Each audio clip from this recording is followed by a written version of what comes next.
Hello friends, સ્વાગત છે તમારું મારી ચેનલ મમતાઝ કિચન એન્ડ વ્લોગમાં। તો તમને મારા વિડીયો પસંદ આવે તો વિડીયોને લાઇક કરજો, શેર કરજો અને હા, ચેનલને સબસ્ક્રાઇબ કરવાનું બિલકુલ ભૂલતા નહીં। તો આજની રેસીપી બનાવવાનું આપણે શરૂ કરીએ। આજે આપણે તૈયાર કરીશું શરદી, કફ, સૂકી ખાંસી, શ્વાસ ચડવો, તાવ આવવો જેવી તકલીફો માટેનો રામબાણ ઇલાજ। તો અત્યારે વરસાદની ઋતુ ચાલી રહી છે ત્યારે શરદી ખાંસી જેવી તકલીફ તો દરેકને થતી જ હોય છે। તો આપણે એક એવી હોમ રેમેડી તૈયાર કરીશું જે ખૂબ જ ઝડપથી રાહત કરે છે। તો આજે આપણે આ હોમ રેમેડી તૈયાર કરવા માટે અરડુસીના પાન લીધા છે, જે ઉત્તમ આયુર્વેદિક ઔષધિ ગણવામાં આવે છે। તો આ અરડુસીના પાનમાં વેસિનિનોન રહેલું છે, જે શરદી અને કફ સામે રક્ષણ આપે છે અને આ પાનમાં રહેલું વેસિન તત્વ કફને છૂટો પાડી અને ખાંસી અને શ્વાસ ચડવામાં જે તકલીફ થતી હોય તેમાં પણ રાહત કરે છે અને શરીરની શુદ્ધિ પણ કરે છે। તો અત્યારે મેં અરડુસીના પાન લીધા છે। તો અત્યારે આપણે આ હોમ રેમેડી તૈયાર કરવાની છે, જે એક વ્યક્તિ માટે આપણે તૈયાર કરીશું। તો અત્યારે મેં નાની સાઈઝના આ રીતે અરડુસીના 10 પાન લીધા છે, જેને આપણે પાણીથી એકદમ સરસ રીતે ધોઈ દઈશું। તો તમે આ રીતે જો ઘરે હોમ રેમેડી તૈયાર કરશો તો તમને દવા લીધા પહેલાં જ ઘણી બધી રાહત મળી જશે। તો આ રીતે આપણે પાનને ધોઈ અને સાઈડમાં મૂકીશું અને તેની સાથે અત્યારે મેં લીધા છે તુલસીના પાન, જે 10 થી 12 જેટલા લીધા છે। તેને પણ આપણે પાણીની અંદર સારી રીતે ધોઈ લઈશું।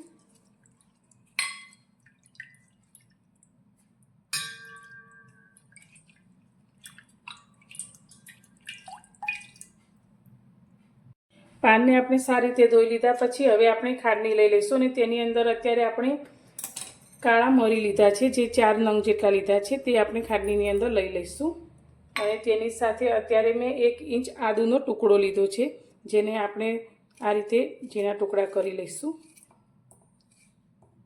અને આ બંને વસ્તુને આપણે ઝીણી ખાંડી લઈશું। હવે આપણે આ રીતે એક તપેલી લઈ લઈશું। હવે તપેલીની અંદર અત્યારે આપણે પાણી લઈશું। તો અત્યારે 1.5 ગ્લાસ જેટલું આપણે પાણી ઉમેરીશું। 1 આખો અને 1 અડધો ગ્લાસ જેટલું આપણે પાણી લઈશું।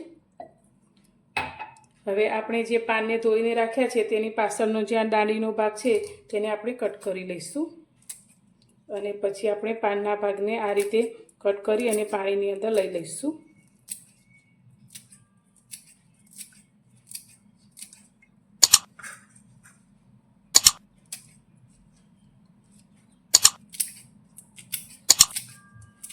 હવે આની સાથે જ આપણે જે તુલસીના પાન લીધા છે તેને પણ અંદર લઈ લઈશું।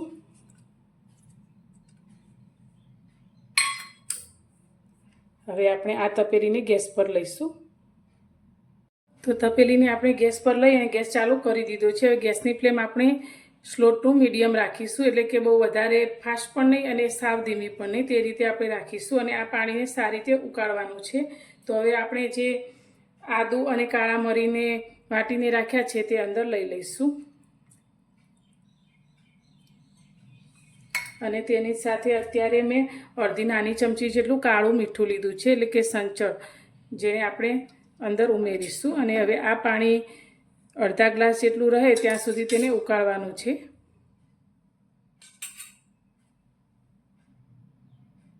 તો ધીમા ગેસ પર પાણી આપણું ધીરે ધીરે ઉકળવા લાગ્યું છે। તો અરડુસીના પાનમાં એ થોડુંક કડવાશનો ભાગ હોય છે, તો બધાને પીવું ગમે અને કડવાશ ના લાગે તેના માટે અત્યારે આપણે 1 ટુકડો દેશી ગોળનો લીધો છે, તે અંદર ઉમેરીશું, જેનાથી ટેસ્ટ ખૂબ જ સરસ લાગશે અને બધાને પીવું પણ ગમશે। તો હવે આ પાણીને આપણે સારી રીતે ઉકળવા દઈએ। તો આપણું અરડુસીનું બનાવેલું પાણી આ રીતે ઉકળી ગયું છે અને તમે જોઈ શકો છો તો અડધા ગ્લાસ જેટલું પાણી આપણું વધ્યું છે। તો હવે આપણે ગેસની ફ્લેમ બંધ કરી દઈશું। હવે આપણે ગ્લાસની ઉપર ગળણી રાખીશું અને બનાવેલા અરડુસીના ઉકાળાને આપણે સારી રીતે ગાળી લઈશું।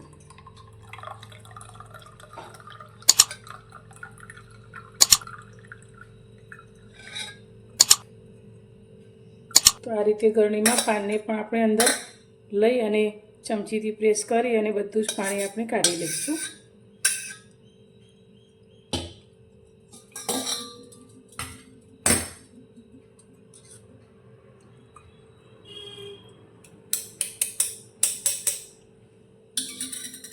તો તૈયાર છે આપણો અરડુસીના પાનનો ઉકાળો।